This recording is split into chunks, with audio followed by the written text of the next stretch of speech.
Love listening to music that takes you back in time? Well, then you'll love Liquid IV's new hydration multiplier flavors, Popsicle Firecracker and sugar-free Rainbow Sherbet. Just like your favorite throwback playlist, these iconic flavors take you back in time. Say goodbye to summer meltdowns and indulge in ice cream-inspired flavors, made for superior hydration than water alone. All made with zero artificial sweeteners. Click or tap the banner to learn more.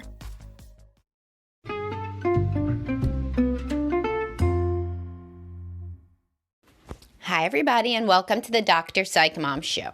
Today, we're going to be talking about why it is kind of stupid to expect a woman that never liked sex to suddenly like sex with you, and how many guys really delude themselves into thinking some sort of fairy tale like this, and it really ends up being those people that I'm seeing in couples counseling. So before we get to that and unpack that, I do want to tell you to subscribe. My most recent episode was on whether people with mommy issues are different than people with daddy issues and what that really means. So you'll just have to subscribe to hear that, and over 70 other paid episodes are available to you if you subscribe through Anchor.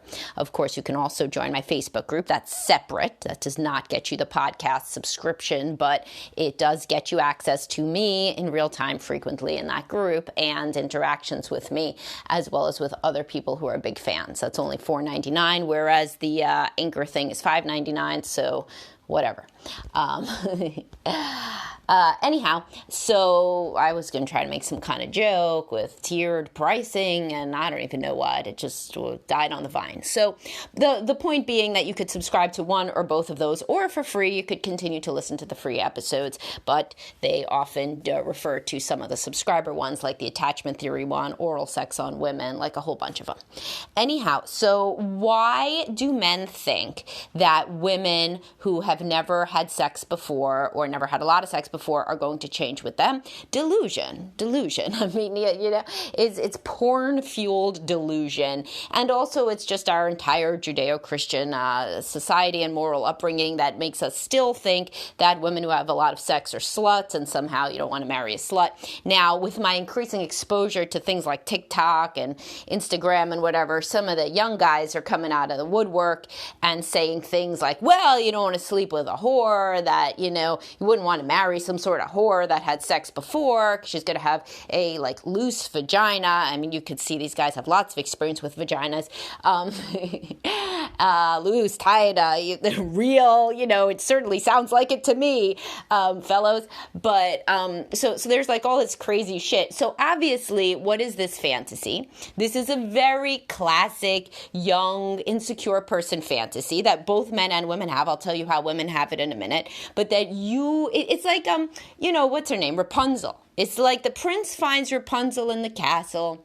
She's been up there all those years, but instead of becoming a true lunatic, being trapped up there and clawing her eyes out, she's just a beautiful princess with this long hair. And she puts down the hair out the window. He climbs up, and they have ecstatic sex. And especially, you know, because he is, you know, a magical prince, and she is a beautiful princess, and she never had sex before, so she's even more impressed, etc., etc. You know, like, it's this idea that it's the thing behind, like, the movie and the books, not movie, the series and the books You know, with Joe Goldberg, and those are really good, by Carolyn Kepnes. Kepnes, Kepnes. If you don't know this, you may be dead, so I don't know why I'm talking to you, because everybody knows about You. But if you don't know about You, then look it up. It was on Netflix, I think, and also it's books, so you could read the books. Or, you know, The Collector, written in the 60s, I think, by John Fawkes, and any other movie about, like, guys who trap women and then keep them there. This is like a whole genre, you know, through the ages of, like, this male fantasy to take a woman and who is, like, basically a virgin and keep her so that she can only have sex with you. And guess what kind of men have these fantasies? Men who are insecure. If you can just go out into a bar and talk to a woman, you don't have to kidnap one, So what is the equivalent for insecure young women? It would be the man who has never been romantic or never loved anyone before you, but now you are the shining princess that he loves. And it's going to be a miracle, because with absolutely no practice at all, this man is going to be able to give you the romantic love that you have always yearned for, despite never being able to do this with any woman before you in any capacity. Now, does that sound like it's going to work? Obviously, that's incredibly foolish. And I talk to women all the time when they're dating, on the market after divorce. What happened in his previous marriage? What didn't she like about him? Because, man, give it 2 years and you are going to understand what her problem with him was. So if he's not actively working on himself and he says, oh, that bitch, that I'm not married to her anymore because she was just such a crazy bitch, don't get involved with such a man, because he's not he doesn't think that he was any contribution to the problem in the first marriage. So guess what's coming down the pike for you? Whatever the hell happened with her, because there's no introspection. So that woman has the fantasy that although this guy was considered an asshole by his first wife, somehow on the magical mystery tour, he's going to turn into a totally different human being with you. Now, when men think that a woman who was never sexual before and or never liked the sex that she did have before is all of a sudden going to blossom with him into his secret porn star, lady in the streets freaking the sheets. This is insane, and these are the people I end up seeing in couples counseling very frequently. It's these guys who had an insecurity-fueled delusion that a woman who had not been previously sexual with other people, really at all, usually not virgin nowadays, but sometimes, and but maybe she had one boyfriend, never did that much with him. And this guy's like, awesome, jackpot, because not only am I really into her, but, she is going to open up to me in new ways. This is going to be really, really exciting. It's like fresh snow, I'm going to be able to really be the first man here to access her sexuality. You see where this goes awry, right?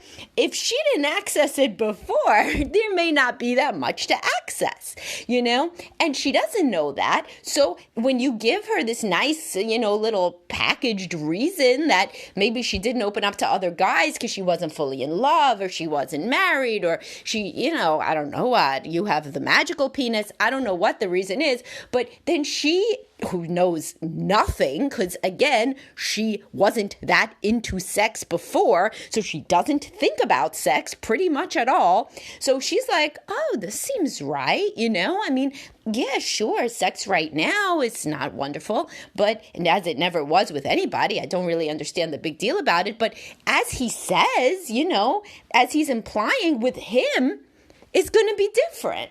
That seems good. I trust him in other ways. He's a smart guy. I respect him. I love him. I want to marry him. I'm sure it's right. Why not?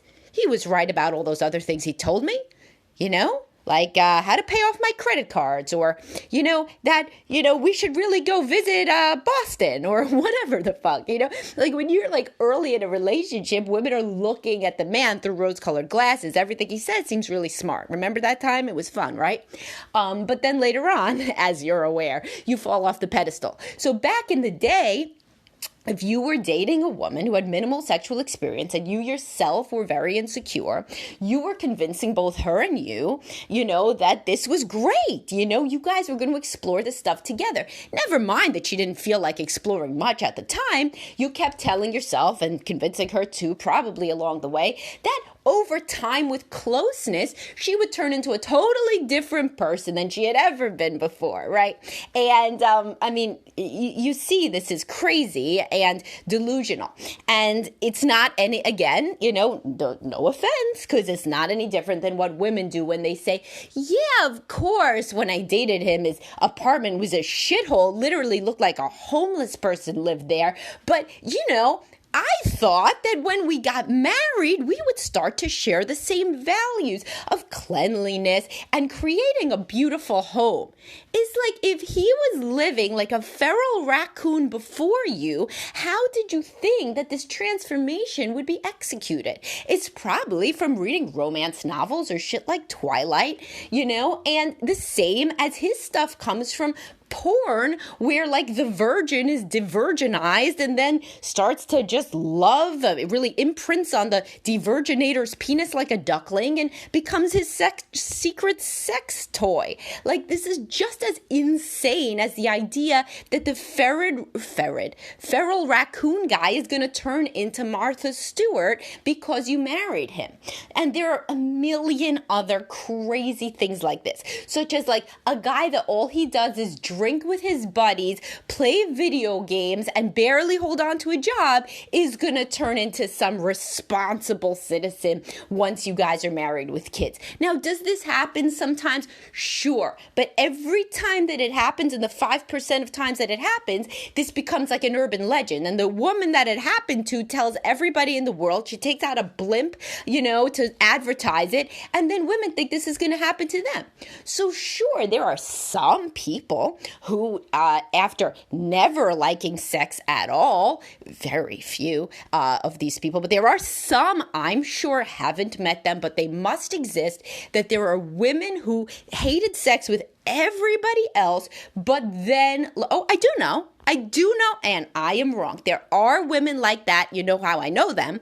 You know how I know them? Because they've come to me for sexual trauma counseling, such that they had been sexually abused as a child, unfortunately. Very sad situation. And then they never worked on it or treated it until their marriage was about to end. And then they worked on it with me and this I'm sure happens with, plenty of us therapists. So there must be many, many parallels across the universe here. And then they do start to finally enjoy sex. Now, because life is not a movie, they do not end up usually having these transcendental, insane sex lives, but they can get to a place where they are not scared anymore. But do you see what was missing from the story? The magical penis was missing. So there were years and years where the guy was struggling, was not able to connect to her sexually at all, until at some point she decided to work on it herself. Which brings me, which actually further underscores and proves my original point, which is a woman has to want sex and to work on her sex life and to be sexually adventurous or even open or anything herself. You cannot make a woman into someone that values sex. That should be something that is just taught in like 9th grade health education to guys. You can't make a woman want sex. No matter what you see on porn, she has to pre-existingly want to sex, and then you come onto the scene. So it's so interesting, too, because all these guys that have these fantasies of creating these sex goddesses out of a woman who never liked sex, it's so funny because you know what their fantasy ends up being after they get married? That they tell me in individual counseling? To be with a woman who's good at sex. To be with an experienced woman. This is when they start thinking about, boy, I want to be, with like a dominatrix or like a hooker or like any woman that actually likes sex and maybe could teach me something, because I realize now that in my marriage it was the blind leading the blind. I didn't have much experience myself. And then I got all excited by a woman who had even less than me, which of course another big part of that is that you think she's not going to know what you're doing wrong. You're right. She doesn't know what you're doing wrong. Until later, because she is allowed to read and hear things in the world. You don't actually keep her like Rapunzel when she's like, oh my God, there's people who like sex out there, huh? And it's so ironic. At that point, the woman who never liked sex before may think you are the problem, because she kept thinking it was her. So she gets to her 30s or 40s. She's more confident. She's learned more about the world, talked to more people. She's become a mother. That gets you really in touch with your vagina really quick. There's humans coming out of it. You start to have a much larger worldview. And she starts to be like, hey, you know what? Maybe I don't like sex because of him. And she wouldn't be too far off the mark, because the men who feel like this, as I've said over and over, are insecure. Why are they insecure? Because they haven't had a lot of experience. So the point of the matter is the best sex lives are between the people who've had a lot of experience. Just like the people who ski the best are the people who had more practice skiing. Well, the people who tend to have good sex life from the beginning, from dating, are two people who have had prior fulfilling sexual lives. It's not shocking.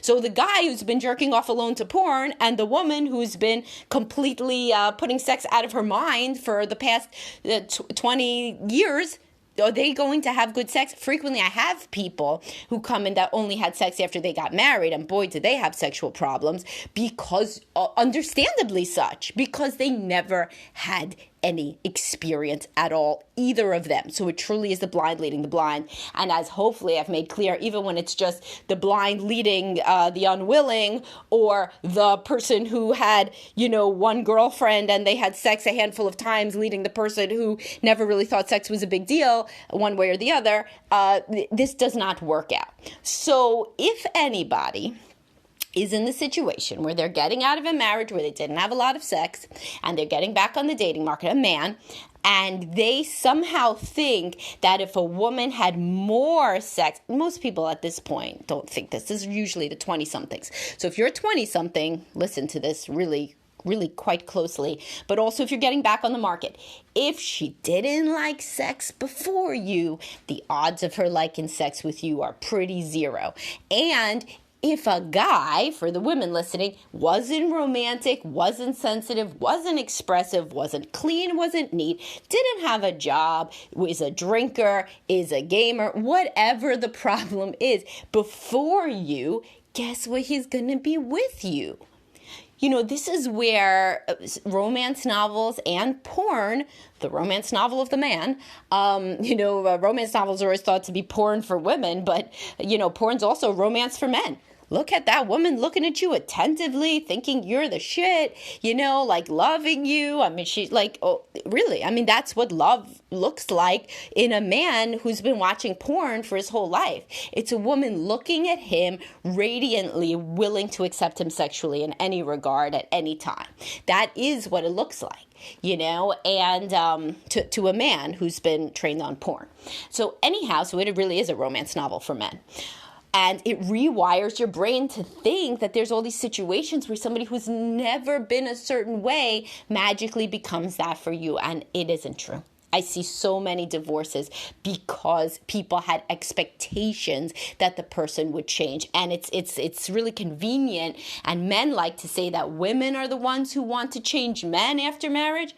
Man, I see it equal, but it's the other domain. It's sexually. Oh, and for every man that says, oh, we used to have this crazy sex life when we were dating and now we don't do anything, for every man like that I see is another one that says we never had a crazy sex life, but I thought it was kind of a promise, sort of implied. I don't know. When I think about it, I don't know. But I thought it was something we were going to explore together after marriage. But pretty much right on the honeymoon, she said that, she wasn't that into it in some way or another. And then there's people who are both things, where they had a great sex life before marriage, they thought, but then when they go back and think about it, they just had kind of more frequent sex that was the same shitty sex that they have now, but they had rose-colored glasses on, and so they considered it to be a great sex life and indicative of a woman who really liked sex. But when they go back and they think about it, they understand that she was, and sometimes she explains that she was, just kind of, doing it for love. And she really was into them and attracted to them, but she never really, really liked sex. She just was really, really into them. And she thought that was kind of obvious, of course, because remember, and I hope I'm giving you a lot of useful information in this. Remember, women do not do this bait and switch that men think any more than men do a bait and switch by trying to fucking put on cologne and wear nice clothes to a date and then schlump around forever after they get married in sweatpants and the old college t-shirt. You're just being on your best behavior naturally because you're made like that evolutionarily your hormones want you to procreate. You're not going to procreate if you act like you barely give a shit, like you do after the marriage and stuff and many years in. So the honeymoon stage is adaptive evolutionarily. Nobody is like trying to bait and switch anybody. The woman thinks, who never liked sex before, she thinks, oh, this isn't so bad. This isn't so bad. I mean, he is, of course, more into this than I am. Men like sex. Women don't like sex. This is something that women think when they don't like sex, is that women just kind of don't like it. Women just kind of don't orgasm. But it was the best that they've had so far because you're so cute and so handsome and so energetic and they love you and they're just thinking about getting married and this is all so exciting. And so, yeah, okay, they'll have sex a couple times a week, and of course they assume that with you, they'll feel like that always. The sex itself it's like trying to explain what a wonderful meal is to somebody without taste buds, So they'll be like, yeah, this was a great meal. The person without taste buds. They'll say, this was a great meal. The ambiance was wonderful. The menu was beautifully laid out. I got to dress up for this. We got a babysitter.